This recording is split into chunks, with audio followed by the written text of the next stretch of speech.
Tarot. We have now covered the first two phases of the major arcana, leaving us with the final third phase. This phase is one that dives deeper into the human connection with the spiritual and celestial. Today, we will take a closer look into the symbology of the final phase of cards and how they can bring us to a deeper knowledge of ourselves and the world. Thanks so much for joining us today beneath the grove.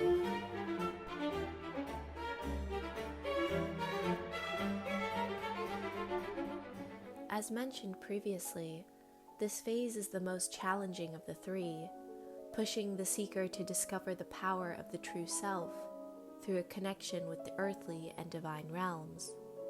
The phase begins with the Devil card and ends with the World, showing the immense darkness one must traverse through to discover one's inner light. The previous phase focused on the internal, finding the strength and introspection from within to translate into one's actions in the outside world. Unlike the second phase, the third begins with deep transformation, so deep that in some ways it is destructive. The idea of death and rebirth was already introduced to the seeker in the previous phase. However, as one navigates with temperance, there is a discovery of the other struggles within the normalcy and the discomfort of life. To break free of these constraints, making one's life celebratory and loving, is the final sequence of transformation through the major arcana, signifying one's unwavering honesty in being themselves, an enlightened being, one that has had the mask of fear and disillusionment removed, and acts through intuition and compassion.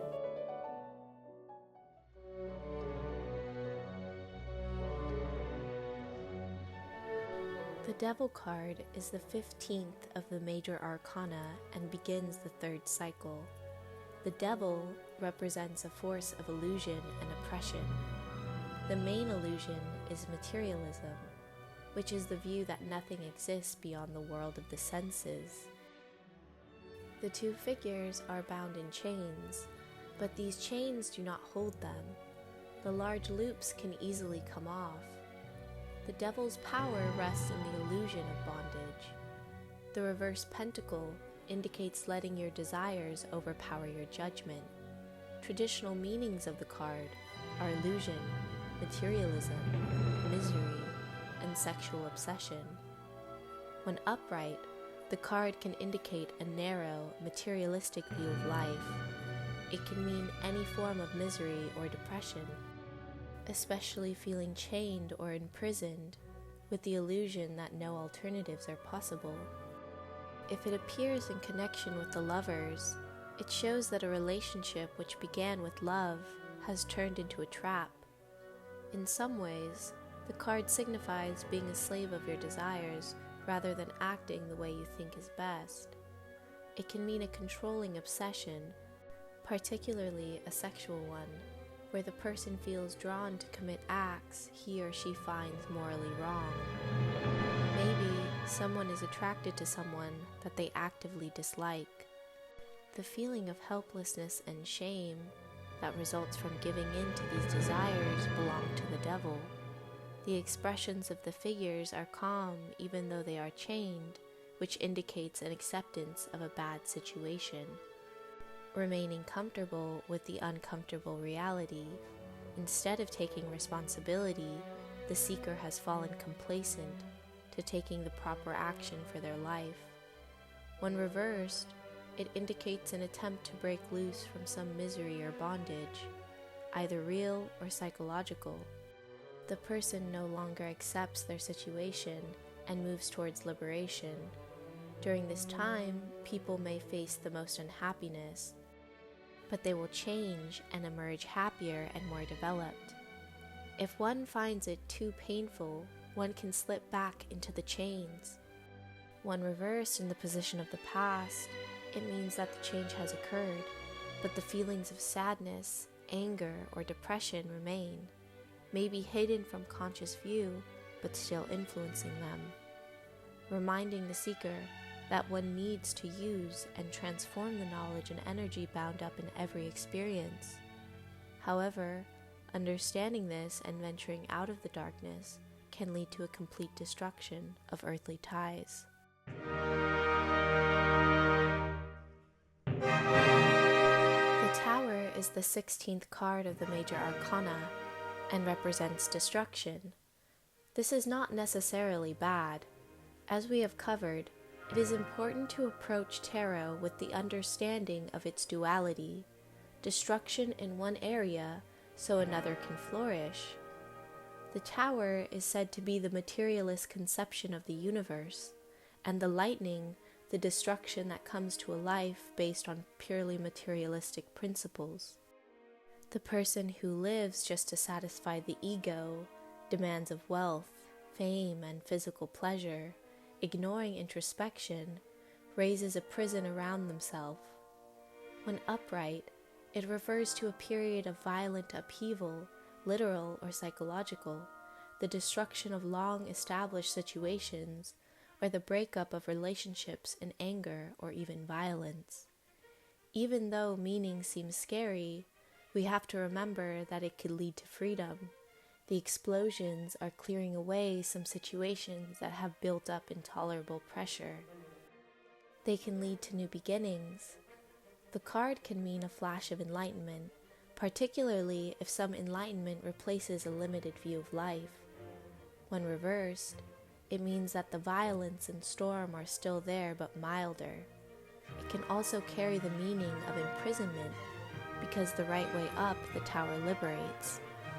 If the seeker does not allow themselves to undergo the full experience, by keeping a tight control on their reactions, they perceive it as a way of lessening the pain, preventing the release of all the repressed material.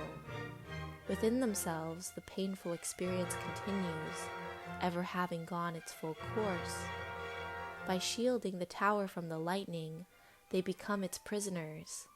The Tower is an intimidating card, but in reality signifies a need to release. Similar to the Death card, the Devil card, the Tower is a phase that an enlightened individual must go through to rid themselves of living life, solely for the temporary or physical, bringing the seeker to a new level of understanding and forgiveness.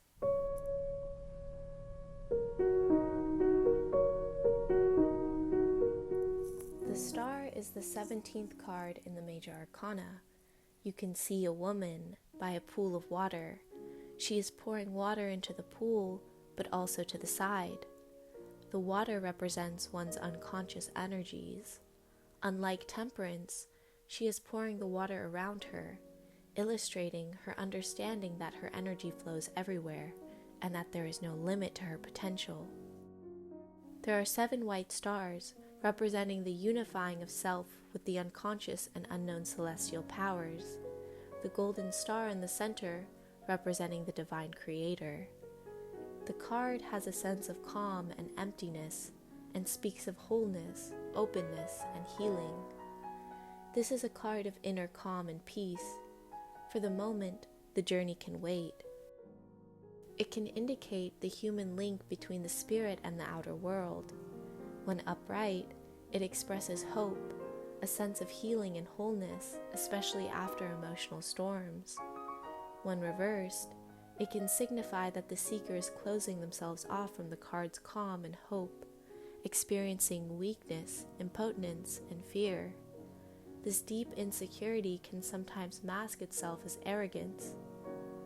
Since upright, the star indicates the human link between the spirit and outer world. When the card is reversed, it symbolizes the channels closed.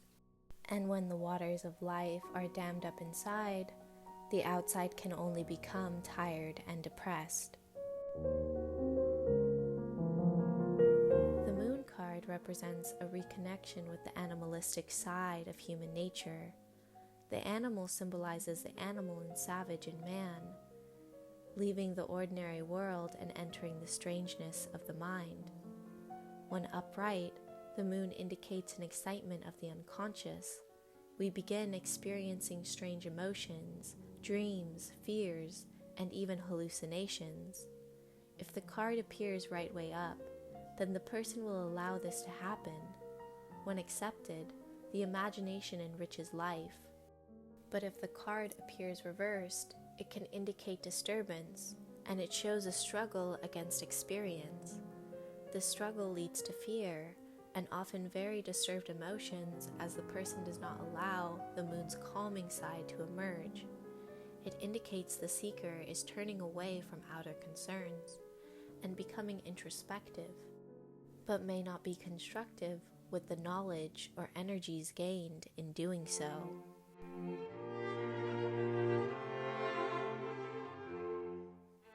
The sun is a card symbolizing celebration, the bountiful harvest after hard personal growth, the happy child riding the horse in a field of upturning sunflowers. The imagery of the card is happy and whimsical. In its journey across the world, the sun sees everything, and so represents knowledge. The sun-struck person feels a sense of wisdom, of seeing everything with total clarity. The seeker is now lucid or filled with light. The card represents openness and freedom. When upright, it signifies joy, happiness, and a great sense of the beauty of life. In its deepest sense, it means looking at the world in a wholly new way, seeing all life united in joy and light, optimism, energy, and wonder.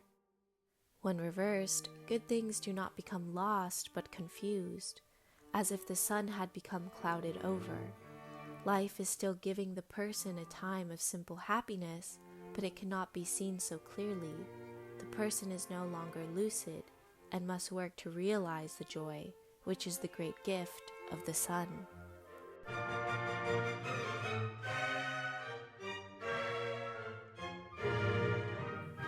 The Judgment card is the 20th card of the Major Arcana and second to last. The imagery of the card is reminiscent of the idea of the Last Judgment, a time when we are judged for who we are and what we have grown to be spiritually. This card involves coming to terms with past experiences as a part of going beyond it. With Justice, the experience of the response was personal, based on your actions in the past. Here, a greater force is within you and leading, and this card is not meant to signify the meaning of just your own life, but of all existence. Showing us a whole group of people, it reminds the seeker that there is no personal liberation. Each human being is part of the human race, and therefore responsible for the development of the race as a whole. The creators of the Rider-Waite-Smith decks wrote, "Everything in the universe moves, the earth around the sun within the galaxies in clusters, all cycling around each other. There is no center, no place where we can say, here it all began, here it stops. Yet the center exists everywhere. For in a dance, the dancer does not move around any arbitrary point in space, but rather, the dance carries its sense of unity, focused around a constantly moving, constantly peaceful center, nothing and everything all at once. There is the constant interconnected play of internal and external, introspection and its interaction with external life. The Judgment card reminds us that this interconnectedness is still present even in the later parts of one's spiritual journey. When upright, it indicates that whatever else is going on around the seeker, there is a push, a call from within to make some important change. The change can refer to something mundane and immediate, or an entire shift in the way a person looks at life. This is dependent on the subject and overall reading. The important thing is the call. The person has already changed. The old situations, the old self have already died. It is the matter of recognizing it. When reversed, it can indicate that the person wishes to answer the call, but does not know what to do. More often, it shows someone trying to deny the call, usually from fear of the unknown. There can be many rational reasons why the person should not follow a suggested change: lack of money, lack of preparation, or too many responsibilities. Judgment right way up or reversed indicates that all the objections are excuses. When the card is upside down, the excuses become dominant. The person remains standing in the grave. Judgment means that the reality of life has changed, that the seeker's only choice is to follow.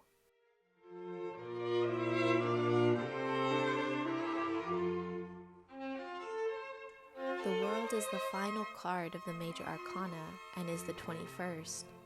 It symbolizes full completion of spiritual consciousness, the fully realized individual. This card refers to wonder, a perfect unity of one's consciousness and understanding of the spirit in the world. When upright, it means success, achievement, and satisfaction. It indicates a unification of the person's inner sense of being with their outer activities. When reversed, it indicates stagnation. The movement and growth slow down to the point of being stopped. However, there is always potential to be released when the person feels ready to begin, once more, the dance of life. The final phase is one most individuals will not experience in their lifetimes. It is one of deep struggle and in turn joyous celebration. An understanding of this final stage can bring one to a full view of the phases of life and the different perspectives one has to take to remain forgiving and optimistic about one's life, treating the beings around them with consciousness and care. With the full view of the major arcana cards, it is evident their overall meaning is one rooted in growth of the spirit and self, unlocking the full potential of a person. This concludes the final phase. If you have not seen our videos on the previous two phases of the major arcana, be sure to check it out. New tarot-related videos are released every week on the YouTube channel, but you can also find us on Instagram and TikTok, posting daily videos about occultism, mythology, and history. Thank you so much for watching, and we'll see you next time, here beneath the grove.